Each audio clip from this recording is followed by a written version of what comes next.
আমি আপনাদের কাছে দোয়া চাই, যেদিন আপনাদের কানে যেদিন খবর আসবে সাইদি নাই, একদিন ইতিহাস থেকে আমিও হারায় যাব।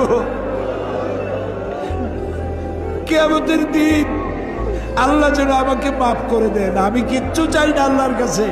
আল্লাহ যদি বলেন কিয়ামতে তোরে মাফ করে দিলাম, এর থেকে বড় পাওনা আমার নাই। হায় আল্লাহ, এদেশে ইসলামের জন্য কারা রক্ত দেয়?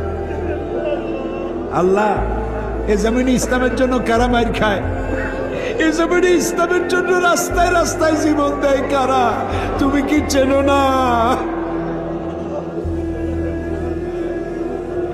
আল্লাহ, ষড়যন্ত্রকারীদের সব ষড়যন্ত্র থেকে তোমার গোলামদেরকে তুমি হেফাজত করো, তোমার কুদরতের চাদরটা দিয়ে হেফাজত করো।